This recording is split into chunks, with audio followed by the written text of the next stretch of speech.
말씀은 시편 127편 1절에서 5절까지 말씀인데요. 약성경 899면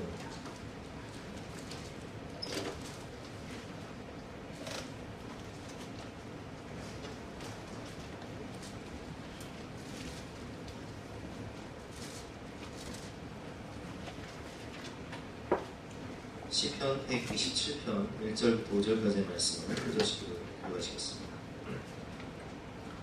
여호와께서 집을 세우지 아니하시며 세운 자의 수고가 헛되리라. 여호와께서 성을 지키지 아니하시며 하수군에 깨어있으니 헛되도다.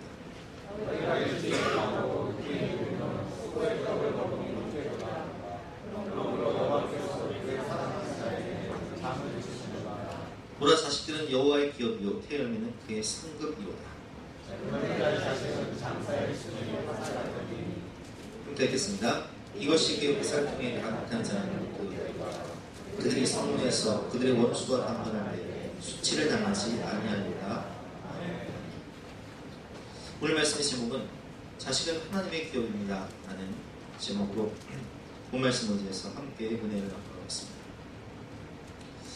작년에 우리 주일학교 아이들이 팝콘 캠프라는 캠프를 갔어요. 그래서 많은 은혜를 받고, 특별히 캠키즈라는 찬양단에서 수혜랑 사나이가 1년 동안 찬양 활동을 연습을 해서 이번에 팝콘 캠프에 스텝으로 가게 됐어요. 그래서 저를 그 캠프에 잠깐 참석을 하게 됐는데, 전국 각처에서 모인 교사들과 학생 천여 명 이상의 강단들이 강당에서 뜨겁게 기도하고 찬양하고 은혜를 받고, 그 모습을 보면서 그 캠프를 준비한 자원봉사들, 선생님들, 교사들, 스태프들, 찬양인들, 그분들을 보면서 참 저를 많은 은혜를 받았습니다.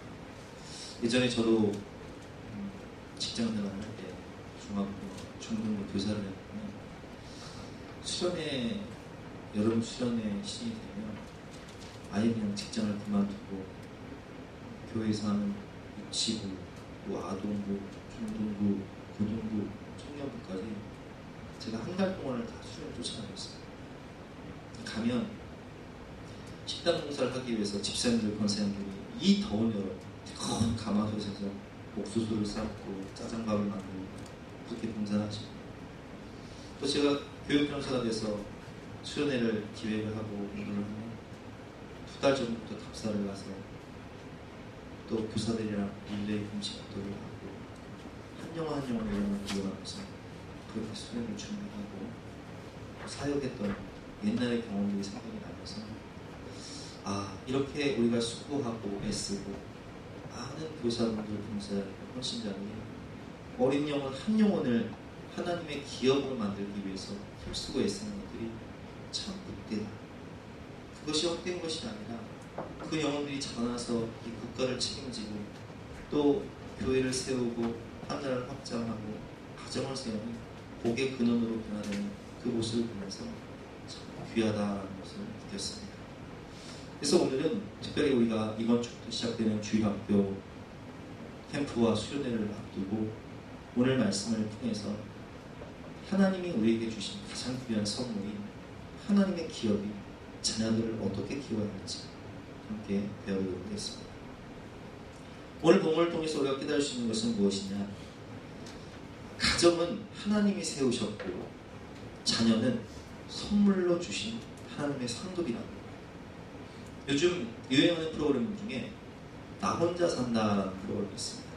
참 그 프로그램을 보면 젊은 사람들이 결혼하지 않고 그냥 자유를 만끽하면서 돈 벌어서 하고 싶은 일도 하고 해외여행도 하고 그런 모습을 보면 제가 속으로 아이고 부러워라 이런 생각이 들어요. 왜냐면 저는 결혼을 해서 애를 셋이나 낳았잖아요. 그래서 그런 모습을 보면 참 부럽다. 그러나 여러분 확실히 알아야 됩니다. 나 혼자 살면 국가의 미래는 없어요. 다음 세대는 없는 거예요. 교회에 소망이 있습니까? 가정의 대를 이룰 수 있습니까? 하나님은 성경을 통해서 우리에게 분명히 말씀하셨어요. 사람을 창조하시고 생육하고 번성하라, 땅에 충만하라. 땅을 정복하라. 땅을 다스려. 성경을 보면 낳고 죽고 낳고 죽어야 돼요. 아니 남자와 여자가 둘이 만나서 그냥 둘만 잘 살아? 그럼 다음 세대는 없니? 이 나라의 역사는 지금 저출산 문제가 얼마나 심각합니까? 이 나라의 미래는 없는 거예요. 교회의 미래는 없는 거예요. 남자와 여자가 만났으면 최소한 둘은 나아야지 본전인 거예요. 아멘? 본전치기 하시는 분들은 그래도 하나님 앞에서 할 말이 있고, 우리 고성민 집사처럼 슬슬 나는 분들은 하나님 앞에 가서 상관이 큰 거예요. 그래서 하나님이 가정을 세우셨다는 거예요. 여러분, 제가 언제가 수요예배를 드리면서 그런 말씀을 했어요. 우리 아버지가 옛날에 안성에서, 제가 시골에 안성인데 산에 올라가서 맨날 가수가 된다고 설명해서 막 노래를 부르고, 어떤 때는 막 목을 튄다고 식초를 막 마셨다. 그리고 이제 가수가 된다고 연습을 했는데, 제가 볼 때도 가수 될 실력은 아니신 것 같아요. 그래서 가수는 못 되시고 군대에 끌려가신 거예요. 그런데 그걸 어디다 써먹었냐? 군대에서 노래자랑을 했는데 사단에서 2등을 한 거예요. 저 강원도 최전방으로 끌려가서 운전병으로 훈련받으면서 그냥 맨날 쥐어 맞으니까 그냥 너무 힘들었는데, 사단장이 얘기하는 거예요. 아, 상을 줄 테니까 뭐든 말해봐라. 그래서 우리 아버지가 이렇게 얘기해요. 저 좀 후방으로 좀 빼주십시오. 해가지고 사단장이 그 말을 듣고 후방으로 빼줬는데, 그게 어디냐? 지금도 이제 그 부대가 있는데, 퇴계원 왕추천에 가면은 부대가 있어요. 거기 이제 취사병으로 가신 건데, 그 부대 앞에서 우리 큰 이모님이 작은 구멍가게를 하셨는데, 우리 아버지가 그 가게를 들여다보면서 저한테 여자친구 소개시켜달라고 해서 소개시켜주신 분이 바로 우리 어머니. 그래서 우리 어머니를 만나서 결혼해서 저를 마신 거예요. 그럼 제가 여쭤볼게요. 제가 태어나지 않았다면 지금 이 우리가 예배드리고 있는 예수사랑교회가 있을까요? 없을까요? 없죠, 여러분. 우연이 아니라는 거예요. 하나님이 하나님의 기업, 하나님의 교회를 세우기 위해서 우리 아버지를 그 안성시골에서 산에 올라가서 노래 연습을 하게 하신 거예요. 아멘? 구멍가게 그 아주머니를 붙잡고 제발 좀 여자친구 하나 소개시켜달라고 사정을 하게 하신 거예요. 아멘? 그래서 어머니를 낳고 저를 어머니를 만나서 낳으신 거예요. 그게 다 우연이 아니라, 제가 성경을 보면서 느낀 것은, 아담이 깊이 잠들었을 때 하나님이 갈빗대를 취하셔서 하와를 만드시고 하와를 아담에게 이끌어 오셨다. 부부성장학교를 하면서 제가 그런 말씀을 드렸어요. 여러분, 우리의 만남은 우연이 아닙니다. 우리가 이렇게 부부가 되고 가정을 이루고 자녀를 낳은 거, 이거 우연 아닙니다. 우리 아이들이, 우리 제 사촌 동생 이름이요, 임우연이에요. 왜 우연이라고 지었어요? 그날 밤 우연이 생겨서 우연이라고 지었다는데 절대 그날 밤 우연이 생긴 게 아니에요. 하나님의 섭리와 예정 가운데 하나님이 우리를 이 땅에 보내주실 때, 우리 이 귀한 생명을 어느 가정에 보내주어야 믿음으로 잘 양육할 수 있을까? 어떻게 하면 하나님의 기업으로 위대하게 자랄 수 있을까를 고민하시면서 우리 가정에 선물로, 오늘 본문에 말씀하신 것처럼 폐의 열매는 그의 상급으로 주신 것이 바로 우리 자녀들이라는 거예요. 그래서 성경을 보면 아브라함이 이삭을 낳을 때에도 25년 동안이라는 인내의 시간을 기다리게 하시면서 기도하게 하시고 이삭을 낳는단 말이에요. 그래서 이삭이 리브가를 만날 때 보면 아브라함이 이렇게 얘기를 해요. 자기 그 충성스러운 종 엘리에셀을 고향 땅으로 보내면서, 넌 가나안 땅에서 며느리감을 찾지 말고 저 우리 가족들이 살고 있는 하란 땅으로 가서 거기서 믿음의 배우자 데리고 와라. 그래서 그 종이 기도하면서, 하나님, 우리 아브라함, 우리 주인님께서 이렇게 믿음으로 저를 보내시는데 저에게를 순종하게 하시사 믿음의 배우자를 만날 수 있도록 인도해 주시옵소서. 그리고 우물가에 도착을 해서 하나님 우물가에 도착해서 이렇게 기도하는, 하나님, 제가 낙타를 많이 데리고 이렇게 먼 여행을 왔는데 누군가 이 우물가에서 한 여인이 와서 물을 뿌리면서 제가 물 달라고 할 때 저만 물을 주는 것이 아니라 이 낙타에게도 자원하는 마음으로 스스로 제가 이 낙타에게도 물을 주겠습니다 하면 그 여인이 바로 하나님께서 예정하신 사람인 걸로 인정하겠습니다. 이렇게 기도를 해요. 그런데 이게 절대로 쉬운 게 아닌 일이 여러분 낙타는요 우리처럼 물을 한 컵 마시지 않아요. 낙타는 한 번 물을 먹었다 하면 수십 리터를 먹습니다. 그러면 낙타가 예를 들면 한 20마리 있다. 20마리 낙타 물을 다 우물에서 물을 길러서 먹이려고 하면 이건 좋기 2-3시간은 우물물을 계속 털어야 돼요. 누가 시켜서 하는 일도 아니고 내 낙타도 아닌데 그거를 할 수 있는 여자가 몇 명이나 있겠습니까? 그런데 그때 이삭의 부인이 될 리브가가 자원하는 마음으로 제가 우물에 물을 퍼서 이 낙타들에게도 목마르지 않도록 다 물을 마시겠습니다. 마시게 하겠습니다. 이렇게 얘기를 해요. 그때 엘리에셀은 깨닫습니다. 이 여자구나. 하나님이 예정하신 이 여자구나. 아니나 다를까 그 여자는 아브라함 집안 사람이었어요. 믿음의 사람이었어요. 자초지종을 다 얘기하고 지금 우리 주인이 아브라함 그 아들 이삭이 지금 장가를 가는데 기다리고 있습니다. 내가 이렇게 기도했고 당신이 바로 그 여자입니다. 이브가가 두말하지 않고 그냥 따라와요. 성경 보셔도 다 아시잖아요. 그리고 리브가랑 결혼을 하는데 세상에 20년 동안 아이가 안 생겨요. 그래서 아브라함이 이삭이 간절하게 기도를 합니다. 그래서 하나님께서 태의 문을 열어주심으로 이삭에게서 쌍둥이 아들이 태어나는데 그게 누구예요? 에서와 야곱. 그럼 이 야곱이가 나중에 어떤 사람이 돼요? 바로 야곱의 이름이 이스라엘로 바뀌면서 이스라엘 민족의 시조가 되고 야곱의 12아들이 12지파가 되죠?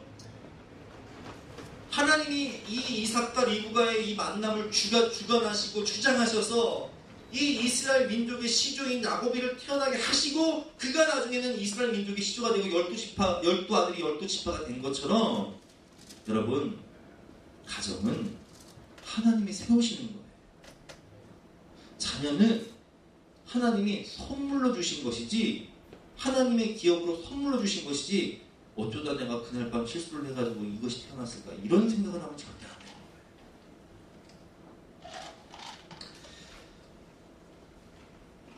그렇다면 하나님이 우리 가정에 자녀를 주신 이유는 무엇입니까? 그것은 하나님의 기업으로 키우라는 것입니다.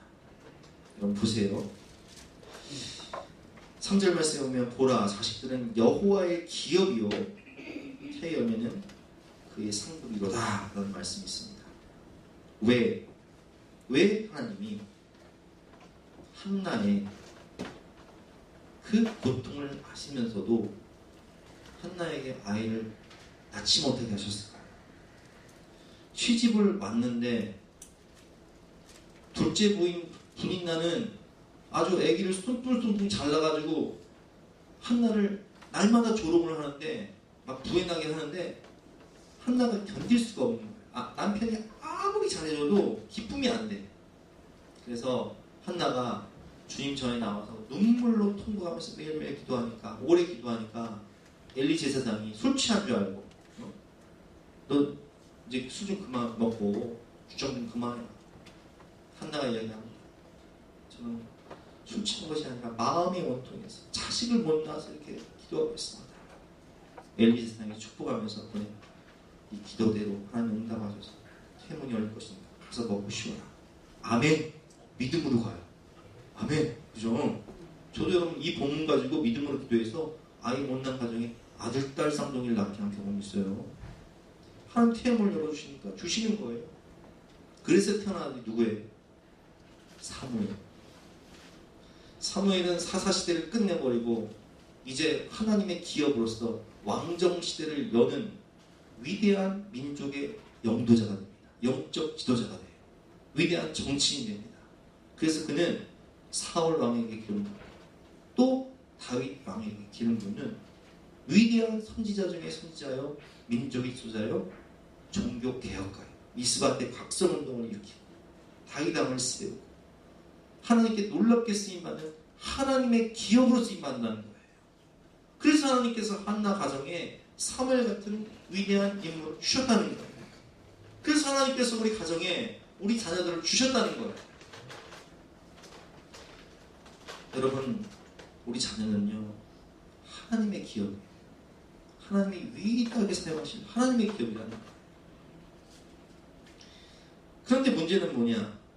이 자식은요, 오늘 본문을 보면 키우는 게 얼마나 힘든지, 젊은 자의 자식은 장사의 수중에 있는 화살과 같다라고 말씀을 하십니다. 그러면 장사의 수중에 있는 화살이 의미하는 건 뭐냐? 군대 갔다 오신 분들은 알아요. 저는 주특기가 81mm 박격포인데 이 81mm 박격포 포다리가요 18kg입니다.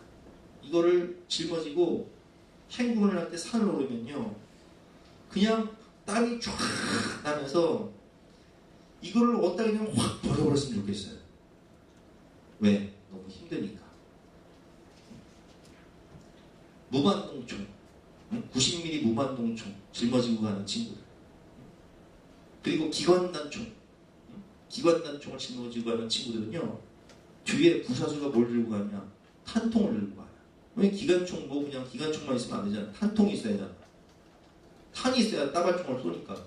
그러면 그 탄통을 양쪽에 들고 가면요, 이걸 짊어지고 가려면 너무 힘든 거예요. 여러분, 장사의 수중에 화살 같다는 것은 이 화살통에 화살이 가득하니 얼마나 힘들어. 평소에 짊어지고 다니니.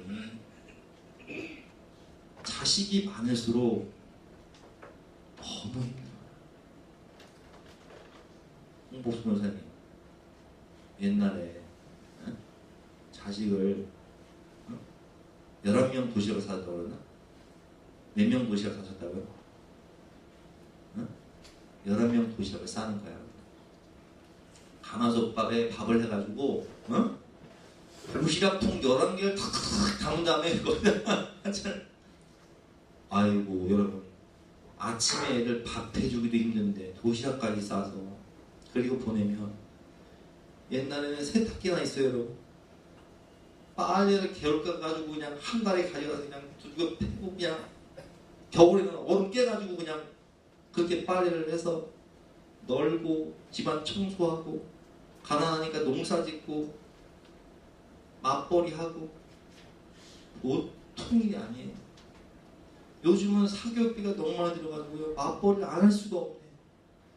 그럼 맞벌이를 하고 집에도 들어오면은 저녁에 쉴 시간이 있어요, 없어요?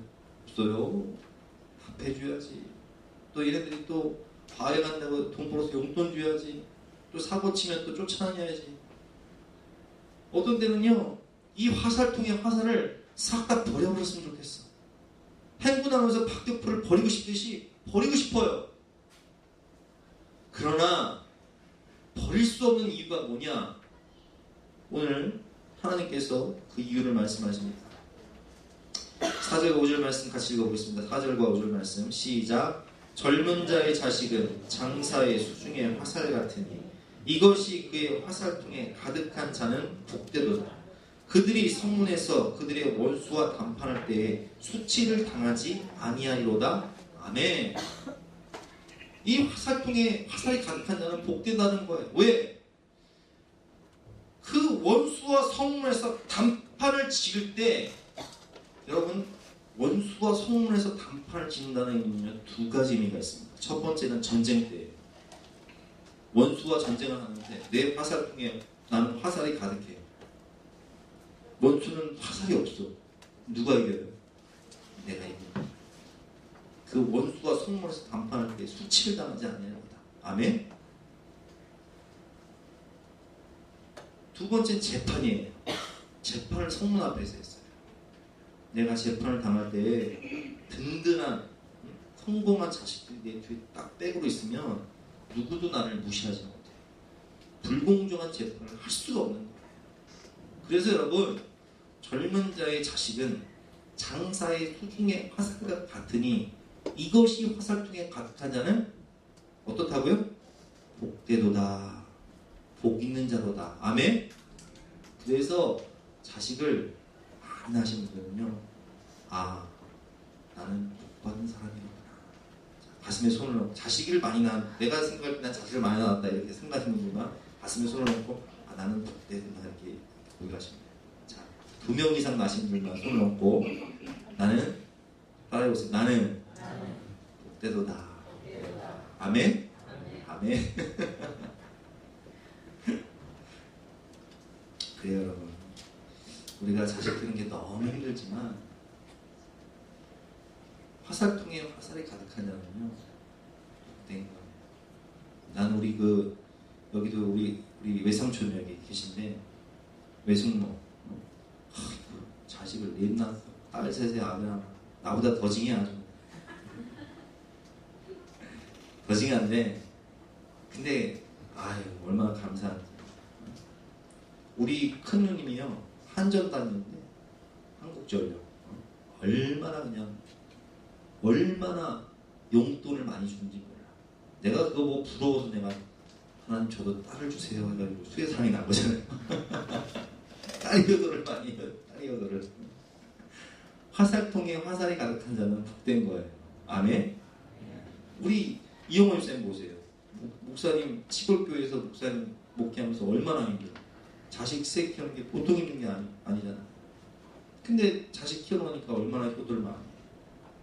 여러분, 우리가 자식 키우는 게 힘들지만 나중에는 그 자식들이요, 내가 이제 나이 먹고 힘들고 병들 때에 나의 백이 되고 나의 힘이 되고 나의 소망이 되는 것을 믿으시길 바랍니다.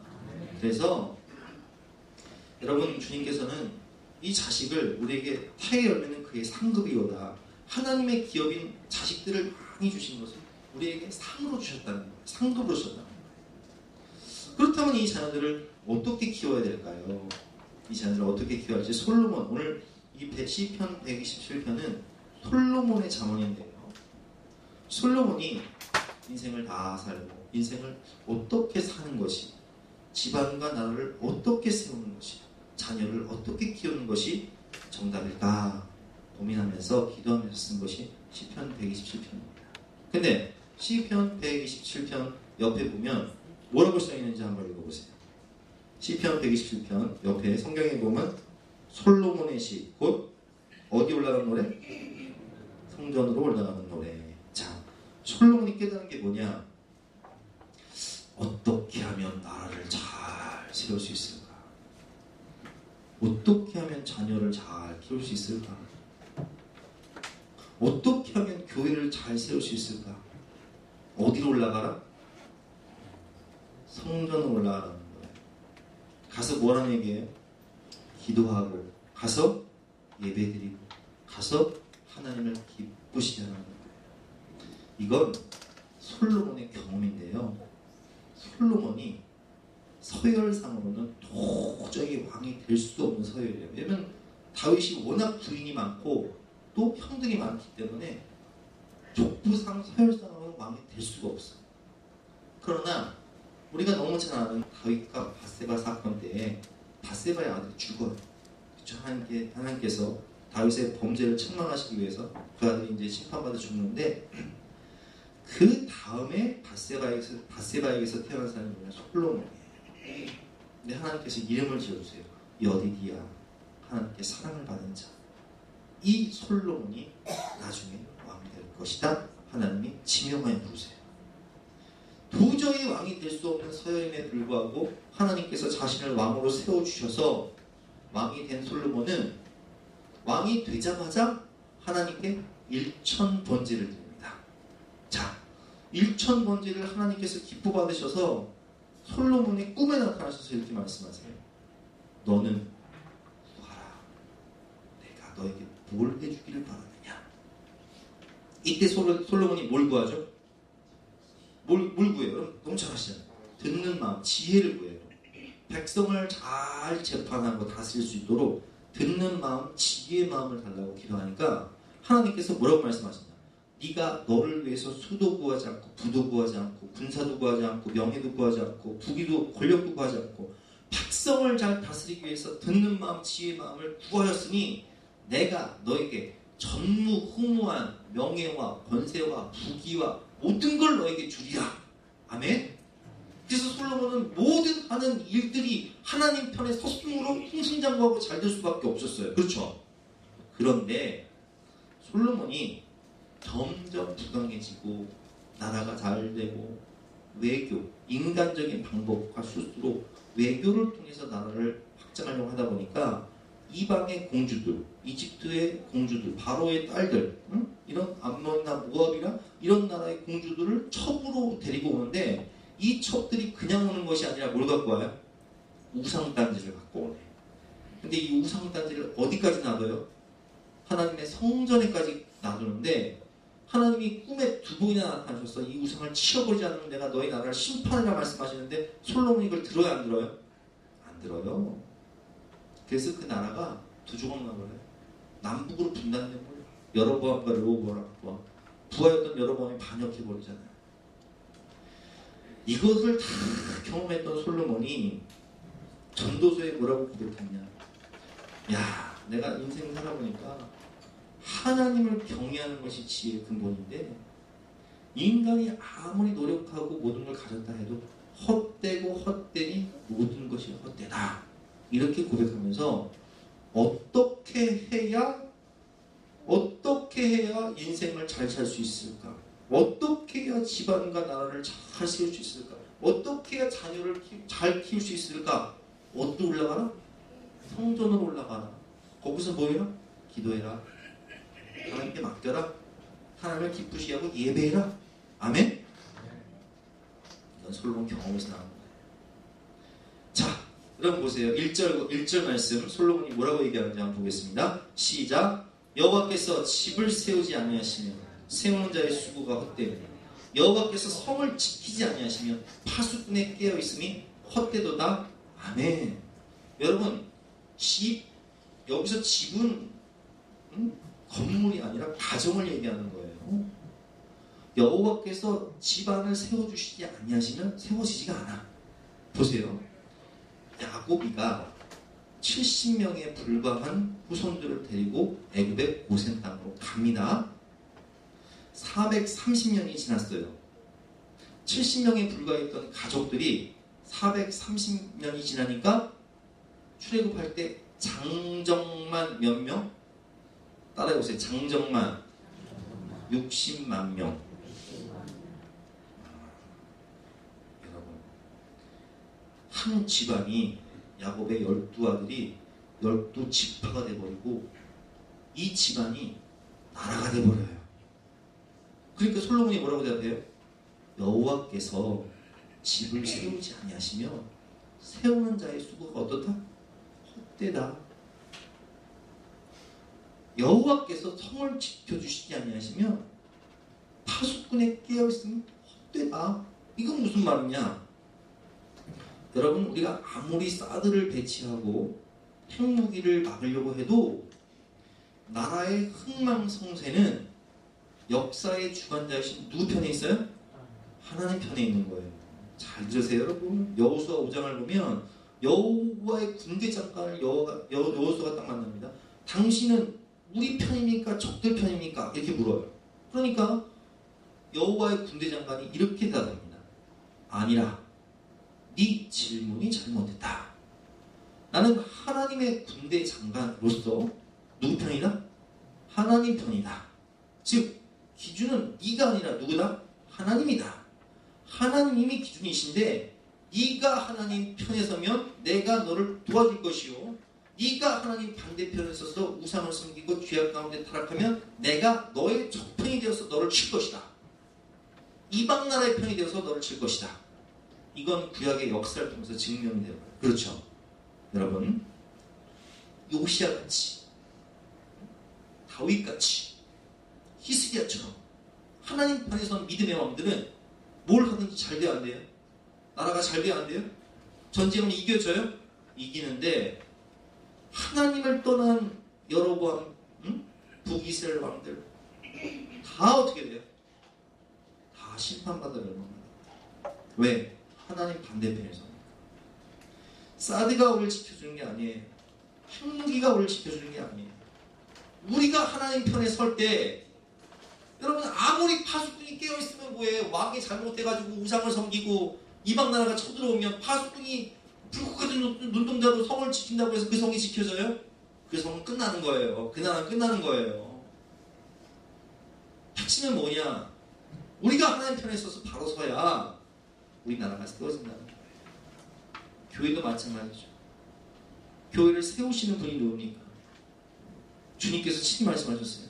내가 내 교회를 세우리니 음부의 권세가 이기지 못할 것이다. 아멘. 가정을 세우시는 분도 하나님이요, 교회를 세우시는 분도 하나님이요, 나라를 세우시는 분도 하나님이신데 우리가 하나님 편에 서서 하나님을 기쁘시게 하는, 이건 그냥 절로 세워지지만 우리가 하나님 반대편에 서서 죄악 가운데 하나님 반대편에 서서 우상을 섬기고 죄악을 저지르면 하나님이 우리를 대적하기 시작하시는 거예요. 그래서 파수꾼에 깨어있으면 헛되다는 거예요.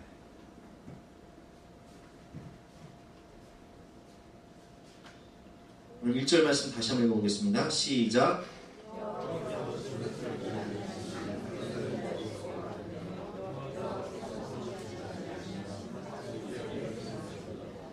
국가를 지키시는 분도 하나님이세요. 출애굽기 19장 5절 말씀을 보면, 제가 우리 성경 공부하면서 우리 집사님들에게 말씀을 드렸지만 하나님께서 이렇게 말씀하셨어요. 세계가 다 내게 속하였나니. 하나님 역사의 주관자시라는 거예요.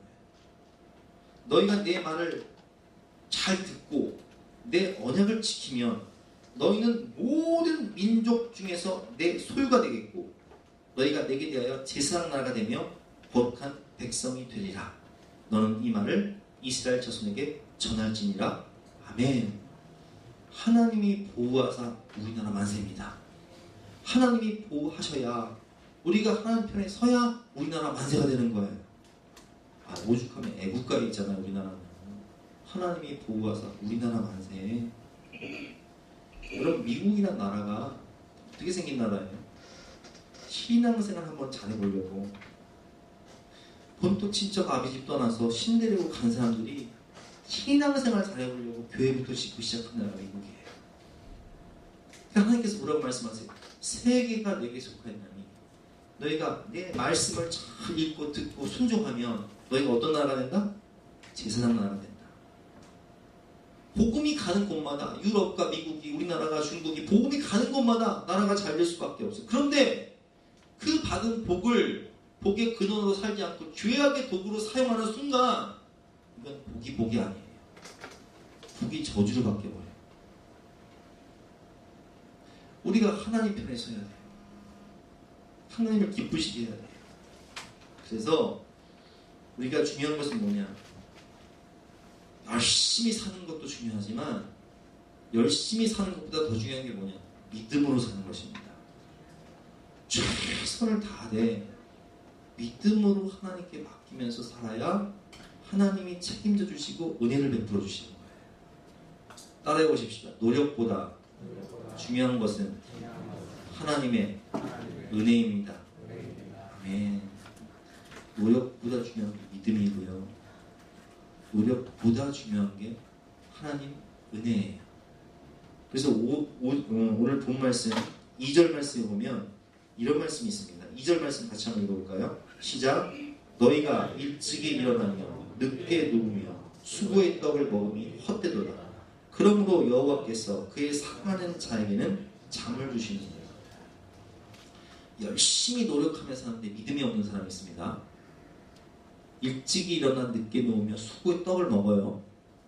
근데 오늘 본문 말씀에 그것이 어떻게 되어 있다고요? 헛되도다. 왜? 믿음을 떠난 열심은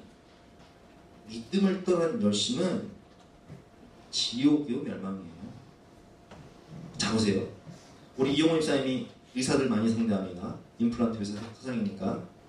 근데 의사들 중에 장로님 아들인데 믿음에서 떠나버렸어요. 돈 잘 법니다. 학벌 대단합니다. 자, 그런데 그 돈 받고 뭐하냐? 죄만 짓고 다녀. 하나님의 진노만 쌓아. 여러분, 이게 복입니까? 저주입니까? 이건 저주예요. 하나님을 떠난 열심, 하나님을 떠난 성공? 하나님을 떠나서 성공을 갖고 죄 짓는다? 이건 심판이에요. 그러니까 오늘 주님께서 뭐라고 말씀하세요? 너희가 아침에 일찍 일어나서 수고하고 수고에 떠들면서 애들 가르치려고 애를 쓰는데 하나님을 떠난 열심? 그건 심판이야. 지옥이야. 헛된 거야. 그러면 어떻게 해야 될까요? 따라해 봅시다. 하나님을 사랑하도록 기도해 줍시다. 그렇습니다. 하나님을 사랑하도록 가르치고 하나님을 사랑하도록 기도해 줘야 돼요. 그러면 그 사람은 어떻게 되냐? 그 사람은 어떻게 되는지 2절 말씀 같이 한번 읽어보겠습니다. 시작. 너희가 일찍 일어나며 늦게 누우며 수고의 떡을 먹으며 헛되도다. 그러므로 여호와께서 그의 사랑하시는 자에게는 잠을 주시는도다. 아멘.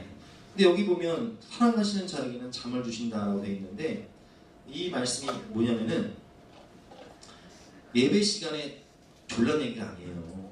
응? 예배 시간에 졸면서 하나님 날 사랑하시나 보다 이렇게 잠을 주시네 이렇게 핑계대는 얘기가 아니에요.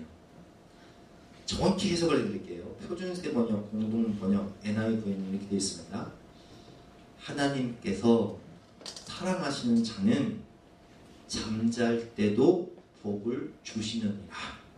아멘. 하나님이 사랑을 하면 내가 아침에 일찍 일어나서 저녁에 늦게 누우면 수고의 떡을 먹지 않아도 그냥 하나님을 믿고 기도하고 자는데도 누가 일하세요? 하나님이 일하셔서 뭘 주신다고요? 복을 주십니다. 하나님을 사랑하는 자는 잠을 잘 때도 복을 주시는도다. 아멘? 따라해보세요. 하나님을 사랑하는 자는 잠을 잘 때도 하나님이 복을 주신다. 아멘. 저와 여러분이 그런 복을 받기를 주님의 이름으로 축원합니다. 마음이 평안해. 왜? 천국의 소망이 있습니다. 영원한 하나님의 나라가 내 것이고 나는 복의 근원이고 세계가 다 하나님께 속하는데 내가 주님을 기쁘시게 하니까 주님이 나를 기쁘시게 하고 내가 잠을 자도 하나님께서 복을 주시니까 절로 평안의 잠이 오는 거예요. 평안의 잠을 자도 하나님께서 복을 주시는 거예요. 나는 잠자는데 하나님은 일하신다니까요. 어? 하나님은 너를 지키시는 자라. 이스라엘 하나님은 졸지도 주무시지도 아니하시는지라. 아멘. 복의 근원 되신 하나님이 여러분들을 위해 일하시면 끝나는 거예요. 여러분 그런 거 경험하지 않으세요? 오늘 제가 이 본문을 준비하면서 누가 생각나냐면 모세가 생각났어요. 모세는 부모가 너무 이스라엘 민족인데 힘이 없어. 자식을 낳으면 애굽의 나일강에 버려야 돼요. 빽이 없어. 할 수 있는 거라고는 하나님께 기도하고 갈대 상자 하나 만들어서 나일강에 버리는 거야. 이 기가 막힌 현실 가운데 하나님이 일하시니 모세가 어떤 사람이 됩니까? 이집트 왕자가 되고 후에는 모세가 어떤 사람이 됩니까? 이스라엘의 구원자가 됩니다. 출애굽기 2장 1절부터 한번 교독해 보겠습니다. 교독해 볼게요. 레위 가족 중 한 사람이 가서 레위 여자에게 장가들어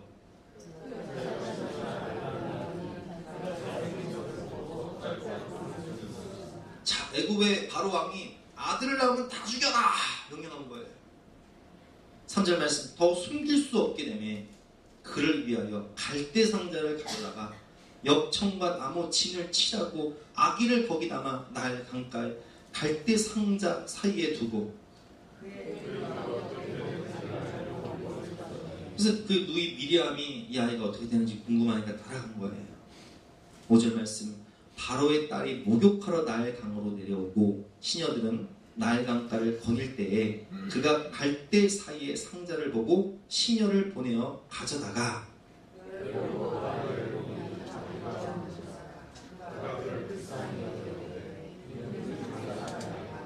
아이가 너무 이쁘게 생긴 거야. 너무 사랑스러운 거야. 그래서 이 애굽의 공주가 내가 이 아이를 양자 삼아야겠다. 이런 마음을 누가 주세요? 하나님이 주시는 거예요. 7절 말씀. 그의 누이가 바로의 딸에게 이르되 내가 가서 당신을 위하여 히브리 여인 중에서 유모를 불러다가 이 아이에게 젖을 먹이게 하리까? 8절 시작.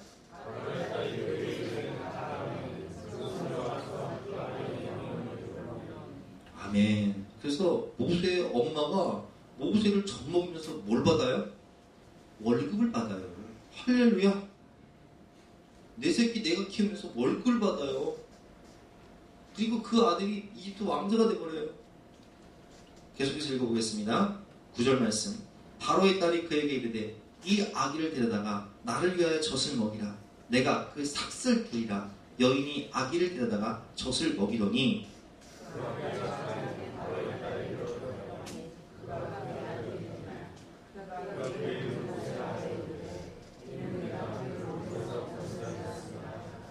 모세라는 이름의 뜻은 물에서 건져낸다라는 뜻인데, 이 모세가 나중에 이스라엘 백성을 물에서 건져내는 구원자가 된다는 뜻이에요. 아멘. 때로는 내가 가진 것이 없어. 애들한테 해줄 수 있는 것이 없어. 학원도 못 보내, 과외도 못 시켜.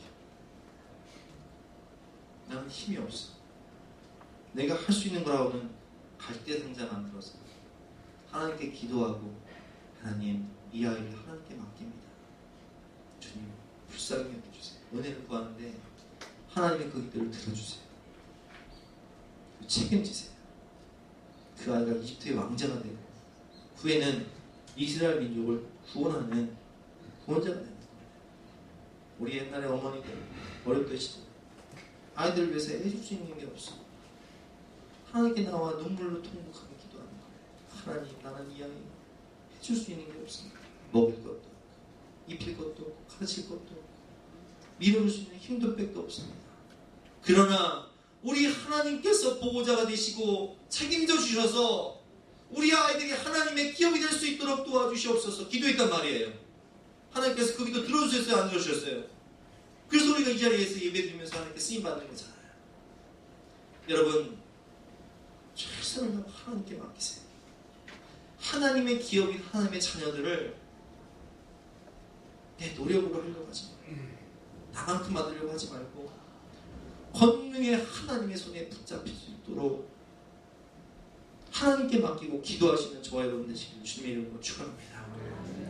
수련회를 앞두고 우리는 믿음의 갈대 상자를 만들고, 우리 자녀들이 하나님을 만나고 성령을 체험하고 하나님 주신 비전을 발견하고 예수님의 사람 되어서 쓰임받을 수 있도록 우리 기도해야 돼요.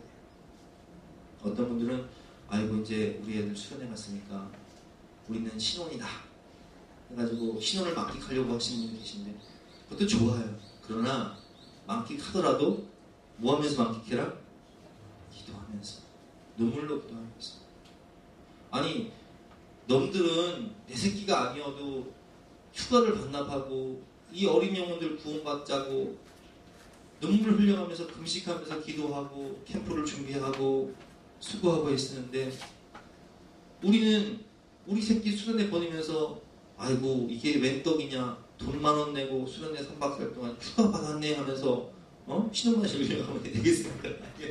그러면 안 되고 갈대 상자를 만들어서 하나님께 맡기면서, 하나님, 하나님의 기업인 우리 아들, 우리 딸, 하나님께서 이 시대에 위대하게 사용하여 주시고 만나주시고 역사하여 주시옵소서. 기도하는 저와 여러분 되시기를 주님의 이름으로 축원합니다. 기독교 역사상 가장 위대한 성자가 누구냐? 어거스틴이에요. 가장 위대한 신학자 어거스틴이죠. 근데 어거스틴의 10대는 엉망이었어요. 이단에 빠지고 10대에 사생활을 낳고 너무 죄악 가운데 빠져 살던 이 아들을 위해서 어머니 모니카는 쉬지 않고 끊임없이 기도를 했어요. 결국 하나님께서 그 마음을 만져주셔서 그가 하나님께 돌아와 가장 위대한 성자가 되고 가장 위대한 신학자가 된 것처럼, 이 어머니 모니카의 눈물로 어거스틴이 탄생되었던 것처럼 저와 여러분 또한 이런 믿음으로 최선을 다해 하나님께 맡기고 기도함으로 우리 자녀들이 하나님의 기업이요 우리 인생의 상급이 될 수 있도록 하나님께서 축복해 주시는 은혜가 있으시기를 주님의 이름으로 축원합니다. 우리 함께 찬송하고 기도하도록 하겠습니다.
하나님 우리를 사랑하셔서 태의 열매는 그의 상급이로다. 상급으로 주신 우리 자녀들, 하나님의 기업이라고 주신 허락하신 귀한 자녀들입니다. 이제 최선을 다하고 하나님께 맡기며 우리 자녀들이 하나님께 쓰임받아 이 민족을 새롭게 하고 주의 몸된 한국교회를 세우며 또 우리 가정의 소망이 되고 기쁨이 되는 축복을 허락하여 주시옵소서. 이를 위해 눈물로 기도하고 갈대상자를 만들고 최선을 다할 때 모세를 하나님께서 이집트 왕자뿐만 아니라 민족의 구원자로 사용하신 것처럼 이 시대 가운데 우리 자녀들을 예수님처럼 모세처럼 사용하여 주시옵소서. 감사드리며 예수 그리스도 이름으로 기도드렸사옵나이다. 다 같이 나와서 결단 찬송 570장을 함께 찬송하시겠습니다.